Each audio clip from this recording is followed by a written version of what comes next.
Hi guys, welcome back to End Your Day Stronger. We had a little bit of a break there, but we're really excited to be back with you. And we're diving right now into the Why Me series that we've been doing for the last 3 Sundays. So today we're going to kick it off talking about the sermon from a few weeks ago, discussing the thieves on the cross on either side of Jesus. So we're going to jump right into that. And one thing that I just kind of want to start with that really stood out to me was you had asked the question, like, why do you think they arranged this? You know, why was this arranged, that there'd be 2 criminals dying on either side of Jesus at this huge, amazing point? And how they had intended this for bad, for evil, to basically demean Christ and say, you're no better than these criminals.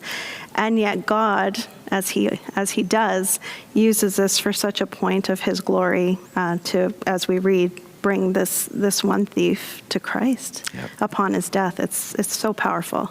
Yeah, it's kind of cool. Yeah, when you think about how they use it, like you just said, as a mockery, but yet in the wide scale of things, it's just one more guy that Jesus gets to reach and bring to his kingdom. And that's such a cool picture when you look at just the 3 guys on the cross with Jesus in the middle. And it's that question that we all get to ask God at one point, I guess, is like, do we want to accept his forgiveness for us? Do we want to be accepted, or are we going? What side of the cross are we going to pick? Right? Like, we got the one guy that doesn't get the math, and the one guy that uses what last efforts he has on the cross to, like, whenever I hear this story, I just start, like, you see when you're a kid and you listen to it as a kid and you're like, yeah, these guys are on the cross, they die, one accepts Jesus. But when you think about the pain and just the intensity of it, right? These guys yelling and mocking Jesus and everything, and this guy with all the pain that he's in, and it's got to be hard to breathe and speak or anything, but he uses every little bit of effort, every last unction he has in him to ask Jesus, like, can I be forgiven for what I've done? Can I be with you in heaven? And just, when you see that and the way Jesus responds and everything, it's a pretty powerful picture. And it's the choice that we all get, right? Are we going to be the guy that doesn't get the math with Jesus, or are we going to be the guy that asks for that forgiveness, right? I really like the way you framed it with the question, can I? Yeah. And then fill in the blank, can I be forgiven? Can I be whatever? Can I be with you in eternity? And so on and so forth. Yeah. That's a question that emerges from that guy, at that time. Mm-hmm. And he is going through his own personal torment, right? Mm-hmm. And so on. But I like this, and Angela alluded to it too. God turns us to good. Christ is being mocked because he's allowing the mocking. Mm-hmm. And he tells you how much he loves you. He's willing to be mocked so you'll come, to Christ. But in this particular thing, we have a picture of eternity. This is an eternal picture. Mm-hmm. It's not just the picture of the moment. It's not just something that by accident happened. These 2 guys are there because now, for generations and for all the generations to come till the end of time, this is going to be the picture of the work of the cross. Mm-hmm. It's based on the work of Christ and men's choices. Yeah. They had no idea. Can you imagine these guys? They thought, let's get the picture right. We have to show him as just a common criminal. Right. Let's put criminals on either side of him. And Jesus, he knows what's going on. And the fact is that they had no idea, but they're setting up an eternal picture. They orchestrated the most powerful picture. That will be with generations until the end of time. That's right. It's amazing. An eternal picture. Yeah, it is. It's amazing. And I think, this human part of me is just like, we really stuck it to them. But, Jesus really didn't have that, because then we look at the other side of the cross where the man who didn't get the math right, and he never did. And so he's lost. He's never going to be in paradise with Jesus. And just how sad that is, and how, he was mocking Jesus. In my humanness, I think I may have felt like, you deserve that. But that's not how Jesus operates. That's not what he's thinking. You deserve that. His heart is broken for that man, for another one lost. It is. Yeah.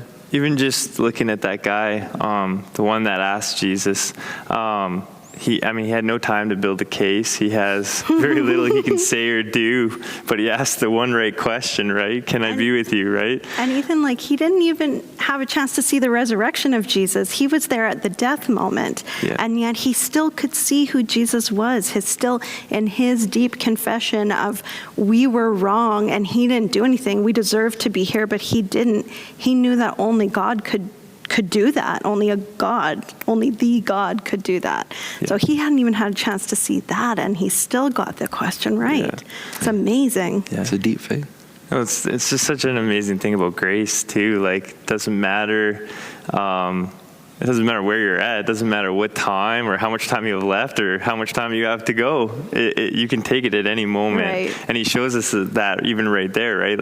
You could be the worst of the worst at the last few seconds, and we can still have the gift of grace. That's how awesome of a gift it is. I think it's just, it leaves nobody the option thinking oh, I'm not good enough for this guy, right? You're seeing some of the bottom of the barrel stuff, these guys on the cross, and it's, Jesus is yeah.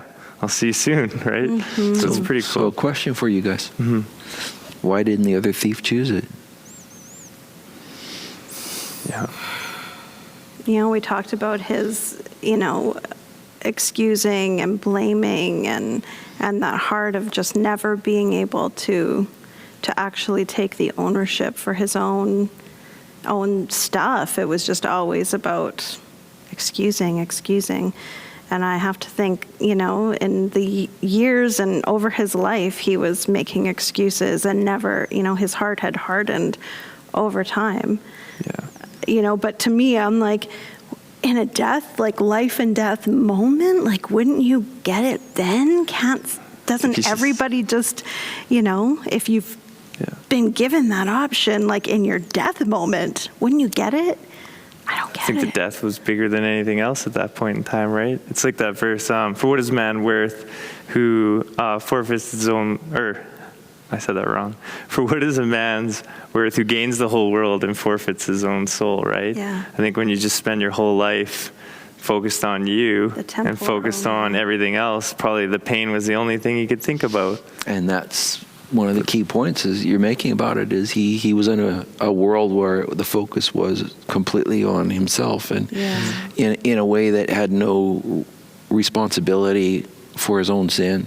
Yeah. And his request was, hey, if you are who you say you are, then take yourself down and take us down. Yeah. He was in the temporal, the immediate, and he looked at, then, hey, set me free from what I'm responsible for here. Right. Yeah. He didn't own sin. He just said, help me avoid sin. Yeah. He was saying, help me avoid the cost of sin. Yeah. This cross. Take me down from this. Yeah. But he didn't even own his sin. Yeah. So, he had a completely temporal view of things. It's kind of what he wanted God to do for him. Mm-hmm. The other guy was, can I be with you?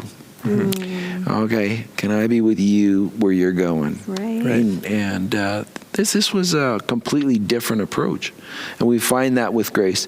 Some people just seem to get it, but they get it through ownership of their stuff. Yeah. Yeah. That's a real good indication you're getting it. Yeah. You're starting to get the right picture of what's happening here. Right. Mm-hmm. And you're owning your own stuff. Yeah.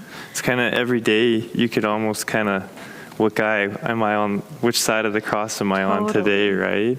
Am I looking at things just for the temporal? Do I just get off the cross for today and get through one more day? Or do I look at the eternity side of it, right? What am I doing this for? And what is the reward later? Why am I doing everything that I do? And where am I focusing my attentions? Where am I focusing my time, my energy? Is it just to survive, or is it to thrive, right? Exactly. For God, yeah. And our perspective around the pain that we go through, to be able to look at it from an eternal perspective, and what can God be doing through this pain. It's not just about me and getting out of this as quickly as possible because it's so uncomfortable and awful. It's what is God teaching me? What is he doing in the eternal? What are we sowing into the kingdom of heaven through this? And, to have that eternal perspective in those times of deep pain, it sounds really easy to say right now, but oh man, it's another thing, but so powerful, so powerful.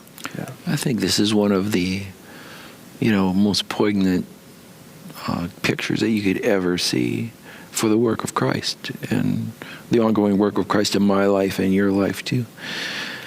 It empowers us. It doesn't depower us. It tells us that we have the power, and it's based on choice. Now, for the Christian, what does that mean? Well, you've already chosen Christ for your salvation, but have you chosen Christ for your marriage, for your conduct?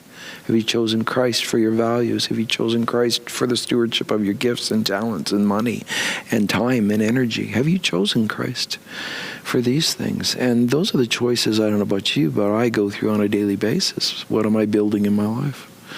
And that comes down to my choices. And so this picture works for me now. It works for me in my life now. Mm-hmm. And for you, I'd leave you with this thought today. It's really just a choice away. Mm-hmm. What you want. It's just one choice away. You want things to be better for you in different areas of your life as a believer? One choice away. If you've never received Christ, you're one choice away. Mm-hmm. Yeah. You've got the power. It's in your hand. It's able to be exercised. You're really just one choice away. Think about that as you took a look at your life today. You're one choice away